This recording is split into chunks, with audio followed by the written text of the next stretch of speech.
Ladies and gentlemen, please take your seats. You know, I really wish movies would keep their original titles, and if you're within the sound of my voice, that must mean you are in the seats with once again. As always, my name is Dave Voigt. I am your host for this podcast where we interview a wide ranging variety of entertainment industry professionals and pick their brain not only about their current projects, but just how they got into the business, state of the industry, and life in general. Uh, don't forget to follow us on, or subscribe to us, I should say, on Apple Podcasts, on Spotify, and you can find everything archived over at our YouTube channel.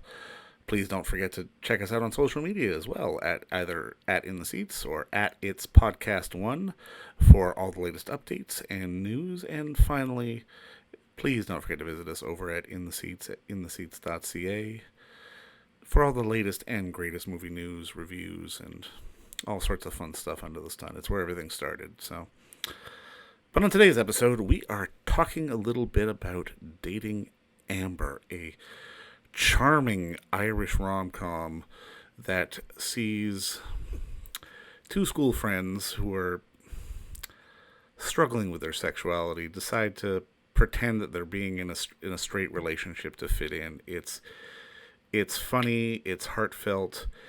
It really has a sort of finger on the pulse of what it means to be young at those times, and the things that people can be dealing with, and it also allows us to understand that there can be many different kinds of love, and this is really one of those unique and kind of beautiful movies that you're always happy to see when it come across your desk at any given time.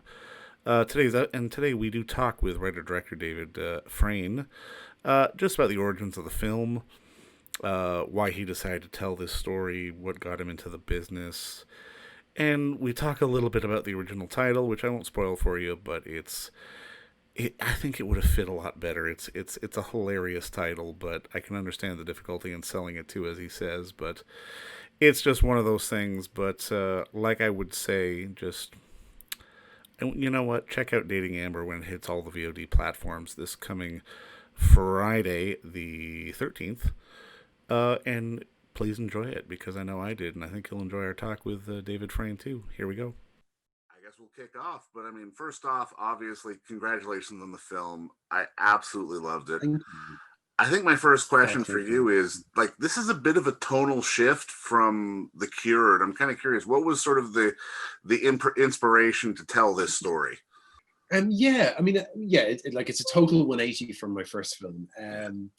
It's always the story I wanted to tell. I think it's a very autobiographical, very personal film that, at a different time, it could have been my first feature, but just financing happened in a different way and I had to put it on the back burner. But it's always something I would always go back to no matter what. And I was really, really fortunate that I could make it my second film. And I always wanted to make a comedy, and I always wanted to tell that kind of coming out story from a comedic kind of perspective.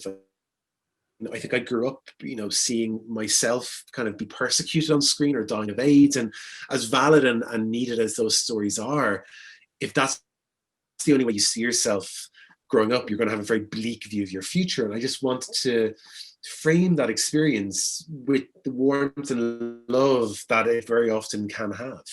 And kind of have my Superbad or Ladybird with gay leads. No, absolutely. And it really did have sort of a little bit of a sardonic tone to it, but also, like you said, there was a loving tone of sort of two people in a very awkward spot in their lives trying to take care of one another, and it really does shine through. And especially it comes through in casting as well, because for a film like this, if you don't necessarily find the exact right people, it can kind of fall apart. Talk to me a little bit just about the casting process to get Finn and Fiona. Absolutely. I think Lola, excuse me. Fiona and Lola. I think for me, all my anxiety was kind of wrapped up in finding the right Eddie and Amber. The film lives or dies on their shoulders. So we did a really, really long casting search. We scoured Ireland and England looking for the right leads, and we got self tapes from Lola and from Fionn, and they were amazing. But it all came down to a chemistry read, and we chose the best 4 guys and girls and kind of brought them together in kind of pairs, and basically just brought them in twos until we found the right 2. And once we got Lola and Fionn together, it was chemistry. It was kind of lightning in a bottle. And and I knew I found the right 2, and kind of 90% of my anxiety left me. And then we had like a good 6 months of rehearsal, which was really, again, just a kind of ploy to make sure they became friends. And they really quickly became best friends. I mean, they still are to this day best friends. And, they finish other sentences. And, it kind of became kind of art mirroring life. It really did. They became Eddie and Amber. Well, and I mean, I think the other thing that I really love about the film is just sort of the honesty about sort of that peer pressure at that time in your life, especially when you're a guy, about you have to have sex, you have to do this, why aren't you doing that, why aren't you being like a man, yada yada yada. And I mean, how important was it for you to sort of get an unvarnished truth that still had a bit of comedy to it as well? Yeah, well, I think so. For me, the truth is hilarious. I mean, I think all that stuff happened to me when I was a kid. All that horrible toxic masculinity, it happened to me, and I'm straight. It happens to everybody. That's kind of my point. And it's really tragic, and it's also really funny. And I think what you don't get very often is, these experiences are really funny. In hindsight, it's really funny and it's really sad. And I think there is, I think they can be both those things at once. And I think they're not portrayed as both these things at once. I think it's, I think the bullying, is evil, but it can be really funny. And I think you have to be able to kind of show that light and dark at once. And I think being able to frame Eddie and Amber's experiences in that comedy just felt truthful to me. It felt more honest than being very po-faced and kind of grave about it, which I think is how we very often see that experience. But when I look back at my own years as a teenager, all that pain and anguish was actually tinged with lots of warmth and lots of comedy. And I think they just go hand in hand. And I think it was kind of about time we saw that queer experience with the comedy, because I feel like there's a fear of, if you show it in a comedic sense, you're making fun of it or making light of it. And actually that's not, for me, that's not honest. I think the honesty is the comedy. For sure. No, you're absolutely right. And I mean, another part of it that really is truly honest is just the fact that these are 2 young people who in many ways fall in love with one another, even though it's not love in the traditional sense that is being pushed on them.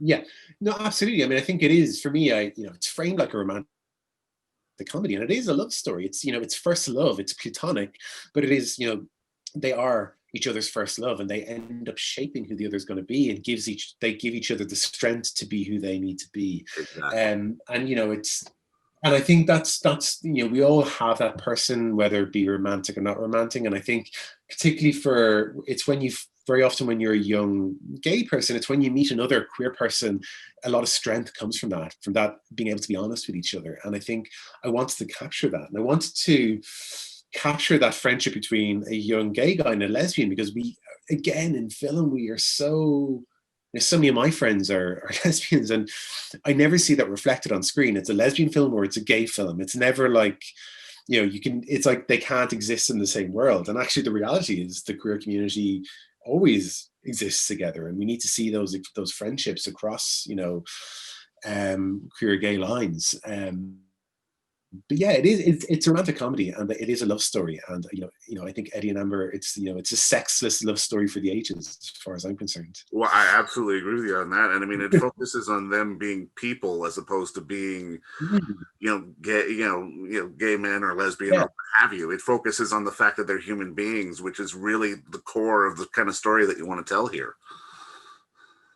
Yeah, totally. I mean, I think being young is tough no matter what. And I think they're all going through difficulties, and even their parents and their schoolmates all have their own struggles and insecurities. And I think it's trying to paint them all as three-dimensional and paint them all with their own kind of inner lives and turmoil that was really important to us.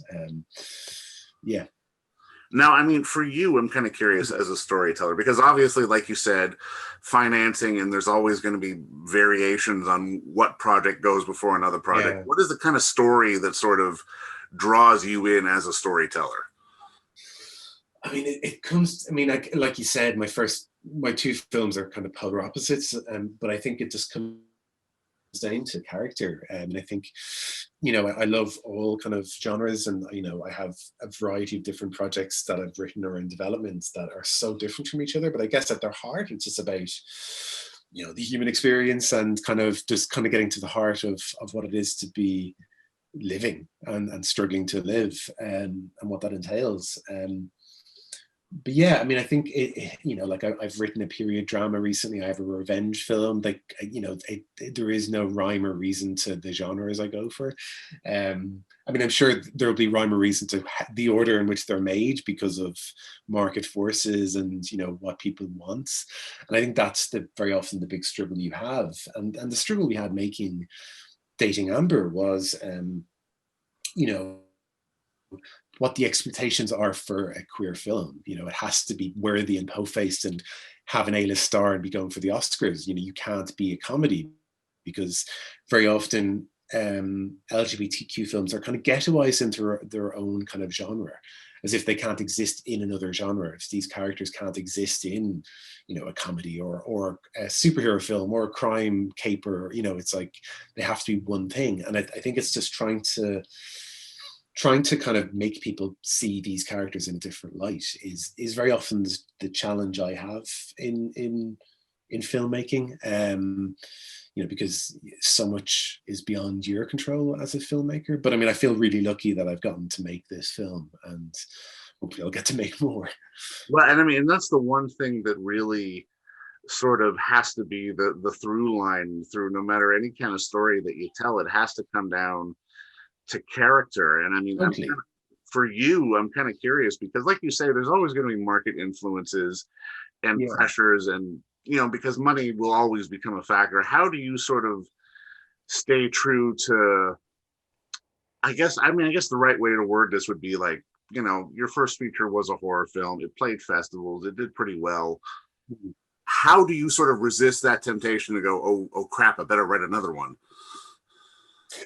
Yeah, no, I mean, and I was offered a lot of kind of, you know, once you make a horror film, you get offered a lot of horror films, Right. which is a real, you know, it's a great privileged position to be in, that people are considering you. But it's like the last thing you want to do is repeat yourself, because I think if you do 2 horror films in a row, you're just a genre director and you're never going to get out of that box, no matter how much you try. Whereas if you go from a horror film to, you know, a comedy drama, suddenly people don't necessarily know where to place you. And I think it can open up more doors, because suddenly people aren't necessarily saying, well, maybe he can do a period drama, or maybe he can do, you know, this or that. But yeah, it's really hard. I think the projects you don't do are often as important as the projects you do. You know, I think it's about making sure that, for me, it's about making sure the films I tell are films only I can tell, you know, whether you like them or don't. I mean, I feel like I'm the only person who could write and make Dating Amber, you know, whereas a dozen people could make that horror film I turned down. You know what I mean? It's, you know, and it's just about making sure it's something that's unique to me, and it's something that I can put my unique spin on and kind of that I connect with. But, you know, I mean, I'm sure I'll probably regret turning down something when it becomes a huge, massive film in a year or two. And like, I wish I did that remake. But I think you just have to kind of follow your gut. You know, it's really hard to be kind of, you can't design a career in film because there is so many other forces. So you kind of just have to follow your heart, and hope that you make the right decisions. Yeah, and I mean, there is so much content out there too, that if you're not sort of maintaining that level of honesty, then it'll come through in the work. No, totally. And I think you can't be, you can't be cynical about it. You have to, just, there's no point. It's really hard, and I love it, but it's really hard industry and career path. And I think there's no point doing it if you aren't passionate about the stories you want to tell. I mean, because being a filmmaker isn't enough. You need to be saying something with those stories. And again, I'm dating Amber is so close to, and I'm really proud of it. And I'm really proud of the scripts I'm writing now. And I just have no interest in doing a film for the sake of doing a film. Yeah, no, for sure. Yeah. But things change. I'll be offered Transformers 27. I'll probably do it. And you will say yes, and you'll feel it. Now, I mean, I guess my next question is because, I mean, obviously Dating Amber is a great title, but on the screener I watched, it had the title Beards. Was it like was Dating Amber a North American thing? Because when I saw the title Beards, I just laughed out loud and howled. I love the title. I mean, I think, I feel like I'm destined to never have the title I originally have on my films. Like The Cured, my first one was originally called The Third Wave. Dating Amber was originally called Beards. I'm very lucky that I got to make the film I wanted to make as I wanted to make it. And the title change wasn't exactly up to me. It came down to, in the UK, it's a Prime original, Amazon Prime original in the UK and Ireland. And I was just kind of one of they insisted that the title needed to change, and we settled on Dating Amber as the best alternative. And I like it. I think it works. But it does, yeah. Yeah, but I do love beards. I think it's I think there was a concern that a lot of people didn't know what a beard was, and to be fair, a lot of people don't, even though I don't know if that necessarily matters. But I think that happens with films all the time, that the titles change for better or for worse. And if it's the only thing that happens, there was no other. There was no editorial changes. There was nobody trying to make it a different film, which is great. So I can live with that. But yeah, I do. It will always be Beards to me, but to nobody else. And I mean, I'm glad you said that, because the spirit of the film really does sort of maintain. And I mean, I've got to imagine this is true for not only in sort of LGBTQ communities, but in sort of any community. Like, when you're telling a story, it's important to not just have the dramatic moments or the sad moments, but you've got to have the happy moments. You've got to have the silly moments. You've got to have the sardonic moments. And I mean, Dating Amber really does sort of manage to walk all those lines. And I mean, for you, when you're working on something, even if it's a piece of fiction like horror, how important is it for you to sort of blend in as many elements as you can to make it feel sort of genuine? No, I mean, like I said, I think it's not, no matter how dark the material is, it's not honest if there isn't a bit of humor in there. Yeah. So for me, it's about authenticity and being genuine. But it's interesting, as I said, Dating Amber could have been my first film, and it just didn't happen that way. But I do also think, had I made it a few years earlier, it probably wouldn't have had as much humor in it. I think, when I made The Cured, my first film, it's about this guy struggling with the monster within, and it's very much about dealing with repressed sexuality. And I made it at a time in my life when I was much angrier and hadn't come to terms with a lot of my inner demons and my own kind of fury with my school age and growing up in a Catholic country.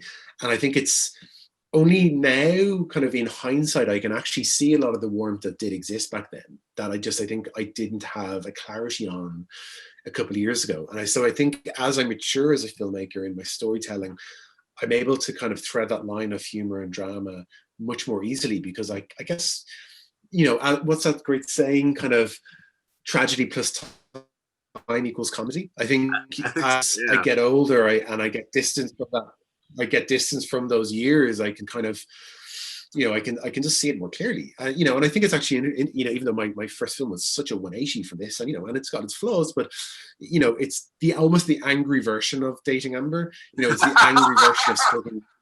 It's the very angry version of struggling with who you are within and that inner monster. Whereas this is the comedic kind of, this is the lighthearted version of that in some ways. I think they're kind of they're different sides of the same coin. For sure. Um, Now, I mean, in many ways. So, and I think, yeah. Yep. No, I mean, just from talking to you, it feels like this was almost sort of the dream project. But I mean, this is something I always kind of ask: if money or time aren't an object, what's the story you want to tell? Wow. I mean, well, Dating Amber is definitely the dream project for me, but I have others. I mean, I have a massive, I kind of wish films I think what I think is really lacking right now in film, and I hope it comes back, is those mid-range budget levels of 20 to 50 million, Yeah, which isn't necessarily IP. I think it's either a very low budget film or it's 100 million, and the fate of the studio depends on its success. And I think there's a big gap in the market for that 20 mil kind of film. And I have like a spec, The Door, which is this kind of I guess it's Broad City meets Narnia kind of fantasy, that action adventure that I love, and I would love to make that. And I think it's an incredible kind of young cast of that's putting some queer characters in an action film that you don't often see. So I would love to be able to tell that at some point, but market forces mean that because it's not IP, I think that will be a harder sell. I have a period drama I would love to make. I have that I'm writing at the moment, and I have I hope what's going to be my next film is a revenge film, a revenge comedy. So I have I think I think once you create a script, you have this kind of desire to make it, and I think you're not going to be happy until you make it. And I had that with Dating Amber, and every time I kind of think of a project I'm really passionate about, it's the same kind of burning desire to make it. And I feel like that will always niggle at you until you get to make it. And I'm sure in 20 or 30 years time, I'll still have a project that I failed to make from 40 years ago that I'll be still feel unfulfilled until I make it. We all have those passion projects that just take a long time to make. And it's always heartening when you hear massive filmmakers say they have those projects, like Guillermo del Toro or somebody that even they have those projects that take, like Edgar Wright with Baby Driver. That took 10 something years to finally get financed. And and I think even if I imagine had he not made it yet, he'd still be trying to make it, because that's just how you work as a filmmaker. And so I have a bunch of projects I'm really passionate about making, and hopefully I get to make them all at some point. But you can't design the order in which you make them. Other forces will come into play. I think the key as a filmmaker is, and what I've learned is, you have to have a couple of kind of buns in the oven, because you never know what order they're going to come.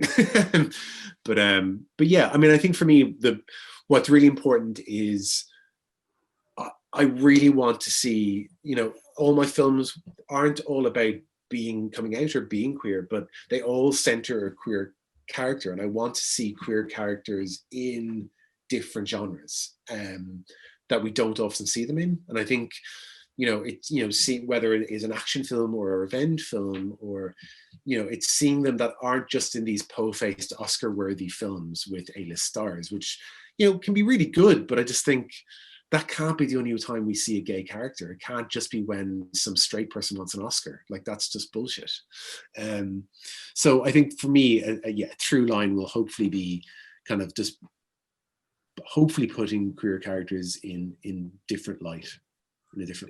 Is there more of a comfort level for you being able to shoot sort of in your home system, as opposed to maybe taking the meeting in Hollywood and then having to fly to New Zealand to have to do something sort of completely sort of foreign for you? I guess my question is, as a filmmaker, as a storyteller, is there a certain degree of comfort sort of being in your literal comfort zone, being home when you shoot?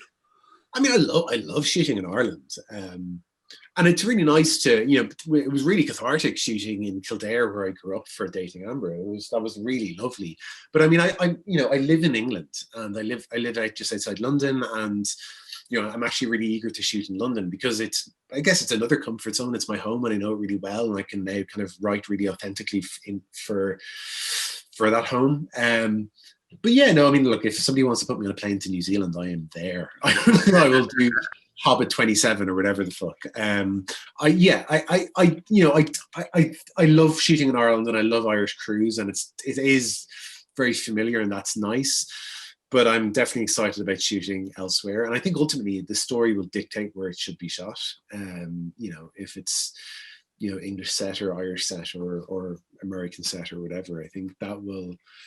It's you can bring the crew you want with you wherever you want to shoot. It's just about shooting where it's best for the story. But I'm definitely eager, to shoot in other systems, because the Irish system is so specific, and I love it. But it's a very specific world, and I think it's nice to get out of that comfort zone.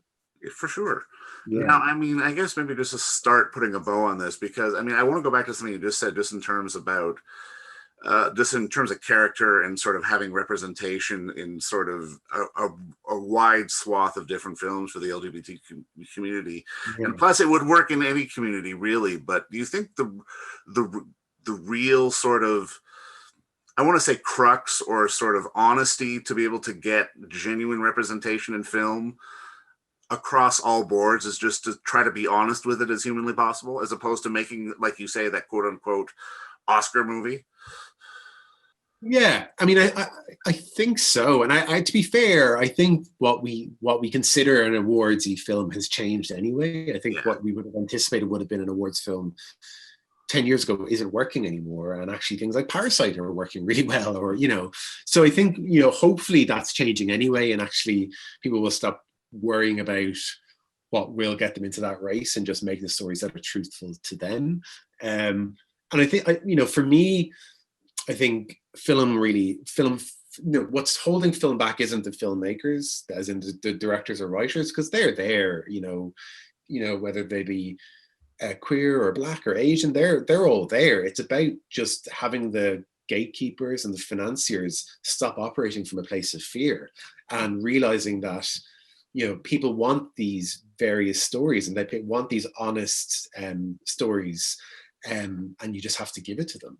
I think it's I think it's really telling how much more progressive television has become, because it doesn't have to. I guess it's a very different financing model, and it doesn't have to appease, I guess, a Chinese release or a Russian release, and the budgets aren't so massive that you need to make £1 billion or whatever, and therefore you can be riskier. And the best queer representation, and indeed POC representation, I think, has been on television in the last couple of years, and I think film has a lot of catching up to do. Which hopefully it will do. I think it needs to wake up to the fact that the audience are dying for this stuff. And it's not just queer people who want to see, say, Dating Amber. I think it's got a wide appeal. We all know LGBTQ people. We all love them, and we all want to see them in various roles. So it's not just for a niche audience. Just because it has a Black lead doesn't mean it's just for a Black audience. Because it has a gay lead doesn't mean it's just for a gay audience or a gay Black lead. It's these things can have a wider appeal beyond those communities. So I think, for me, it's the wake up call is for the industry and the studios. It's not, the filmmakers are there and writing their stories and desperate to tell their stories, and I think we just have to give them the means to do that. People want to know about people. That's what it really all gets down to. Exactly. Yeah, exactly. Now, is there anything that you kind of learned about yourself while making Dating Amber? I learned that I'm extremely good at directing hand jobs. I directed so many hand jobs in that film, more than I ever thought I would. That will be on my grave, my tombstone. Really good at directing hand jobs. But yeah, I think that might be it. I mean, I honestly, you learn a lot about yourself, but I think I learned that, I don't know what I learned. I learned that I'm good at hand jobs, directing hand jobs. That's it. I can't think of a better note to end on than that, but thank you. I really appreciate it. No, thank you so much. That was really fun. And then congrats again on the film. I really enjoyed it. Thank you. Thank you very much. All right. Cheers. Cheers.